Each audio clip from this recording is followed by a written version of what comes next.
Study Session 10. Reading difficulties and ability or ability to read well and remember. Introduction. This study session examines reading difficulties that you may experience. Some of these difficulties have grown with you since you started to learn to read.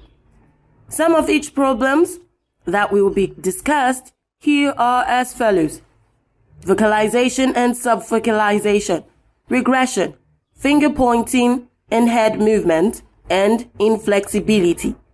In addition to the above-mentioned problems, the study session will also focus on some students' personal problems such as slow reading rate, poor retention, inability to identify the main idea of a passage read, and others. Moreover, it will also examine the underlying factors that account for ability or inability to read and remember. Then it will look at these factors under the following three headings: environmental, physiological, and psychological factors. Learning outcomes. When you have studied this session, you should be able to 1.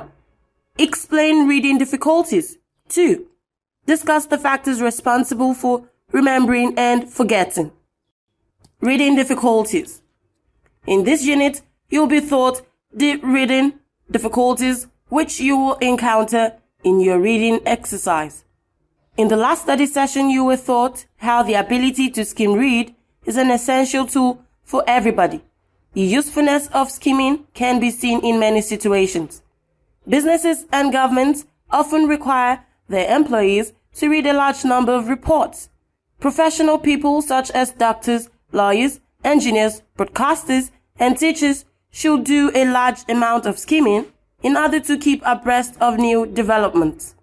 As you practice skimming drill and as you use skimming skill every day, you will become more at home with skimming, and you will be surprised at the relatively high amount of information you will get by skimming at fast speeds. However, skimming is not a skill which you should use at all times, or a type of reading which should replace study type reading.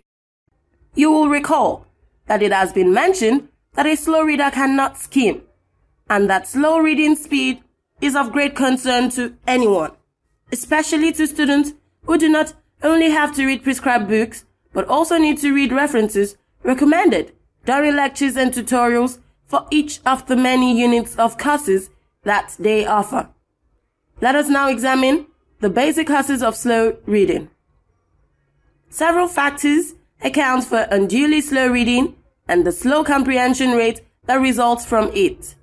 The factors that will be considered here are: 1. Word-by-word reading. 2. Vocalization and subvocalization. 3. Poor visual perception. 4. Regression. 5. Finger pointing and head movement. 6. Lack of motivation or interest. 7. Inflexibility. 8. Difficulty with the return sweep. 9. Lack of comprehension skills. Briefly, these will be discussed one by one below. Word-by-word reading.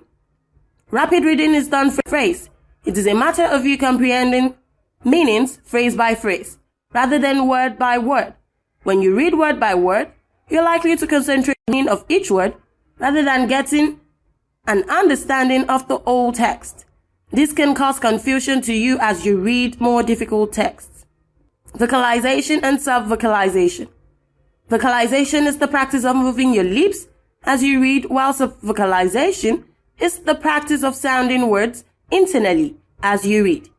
These two methods result from early reading instructional methods, the teaching of oral reading when you were taught to look at and say what you're reading. The practice of vocalizing or subvocalizing often results in slow word-by-word reading. Poor visual perception. Since reading is a combined activity of the eye and the mind, the eye must perceive words accurately before the mind can make meaningful interpretation of what is read. It follows then that defects of the eye, such as short-sightedness, far-sightedness, etc., are capable of slowing down your reading rate. Regression. When concentration is very low or is in fact absent, you find yourself going over for the second time a word or phrase that has been read a few seconds before. When this becomes habitual, it tends to slow down your reading rate. Imagine reading when you are feeling sleepy. You find yourself going back as you struggle to fight with sleep. Finger pointing and head movement. These are some of the reading habits which should be discouraged. Finger pointing can result in word counting or word reading. The danger in head movement is that it tires you out, brings your power of concentration to a lower level, and eventually destroys your reading task. Difficulty with the return sweep. Sometimes, slowness in reading may result from inability to move your eyes swiftly from the end of one line to the beginning of another. When you find yourself returning to a line you've just read or jumping several lines, your return sweep is faulty and it results in slow reading. Lack of comprehension skill. A slow reading is the result of lack of adequate comprehension skills. If you are slow or you're unable to find the main idea of a passage, if you're unable to summarize or paraphrase, if you're unable to read in order to locate an answer to a specific question, then your comprehension skills have to be improved upon. You can do this by reading more and practicing with selected exercises in some of the reading texts.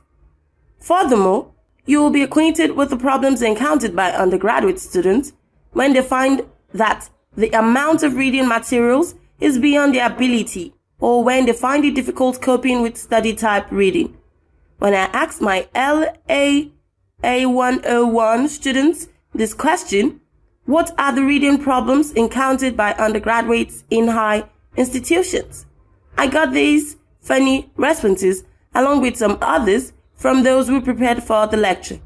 Scarcity of books, high cost of photocopying, and so on.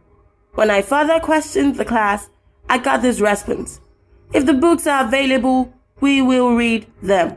While this is true to a large extent, I told them to leave out the national problem and identify some personal problem. Students should not pass the buck. Among personal problems encountered by students, which research has revealed are: 1. Inability to skim. 2. Slow reading rate. 3. Lowered power and inadequate vocabulary. 4. Poor retention. 5. Inability to interpret what is read. 6. Inability to read critically. 7.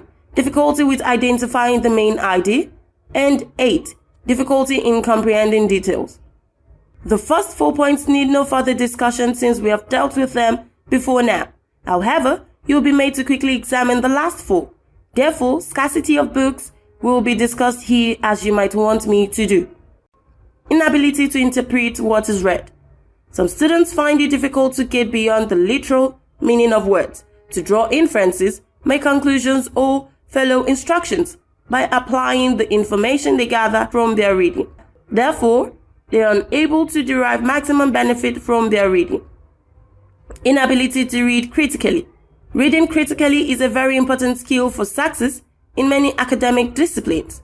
Reading is a thinking process in which the reader is expected to analyze, evaluate, and make judgments. At the university level, a student should be able to critically assess an author's view and reject those views about which he is not convinced. Difficulty with identifying the main idea. The main idea is the key point of a paragraph or a series of paragraphs. Students in second language situations, Yoruba, Igbo, Hausa, Edo, and other languages in Nigeria which are first languages for Nigerians, find it difficult to pick out key points from the details they have read, especially when such main idea is inferred rather than clearly stated. Difficulty in comprehending details. Details of a passage are the supporting points to the main idea. They are just like the flesh and the muscles supporting the bone, main idea. Like finding the main idea, identification of supporting details is a very important basic reading skill. So also is the ability to recognize the relationship between the details and the key points. Factors responsible for remembering and forgetting. In this unit, you'll be taught about those factors that are responsible for remembering and forgetting. It is now appropriate to identify the underlying factors that account for your ability or inability to read well what you read. The unit will look at these factors under 3 headings: environmental, physiological, and psychological. Environmental factors. You are able to remember well what you read when you read under a conducive environment. Your physical environment should aid your ability to recall what you have read. The following constitutes environmental situations that are conducive to study type reading. A. Comfortable room. B. Adequate lighting. C. Effective ventilation. And D. Quiet environment. Study type reading is most effective when carried out in a quiet, peaceful, comfortable atmosphere with little or no distraction. Your bedroom is associated with sleep. It is not ideal for study type reading.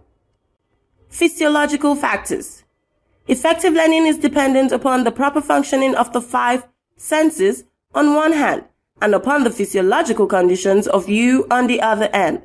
Some physiological problems linked with the senses are stated as follows. A. Poor vision. B. Auditory defects. C. Fatigue. The physiological conditions of the learner that affect his reading ability and recall efficiency are also stated as follows. A. Emotional problems. B. Insomnia, lack of sleep. C. Anger and other bodily discomforts. Example: toothache, headache, sinusitis, tonsillitis, mental breakdown. These problems cause great discomfort or disturbance. When you have these disturbing aches and pains and you try to suppress them, study type reading becomes difficult, ineffective, and unremembered. Physiological problems. Some emotional problems are both physiological as well as psychological. When you have to cope with disappointments, conflicts, frustrations, deprivations, and any other type of misfortune, you cannot count on your memory to aid you. These problems do not allow you to encode what you had read in the first instance. Other purely psychological factors that have direct impact on the learning process of reading are the following. A. Your level of intelligence. B. Your level of motivation. C. Your level of efficiency. And D. Your level of cognitive process of thinking, reasoning, perceiving, and attending to details. The impact of forgetting. Without some degree of intelligence, it will be difficult for any reader to differentiate between essentials and non-essentials. Reading to remember is related to the level of intelligence of the reader.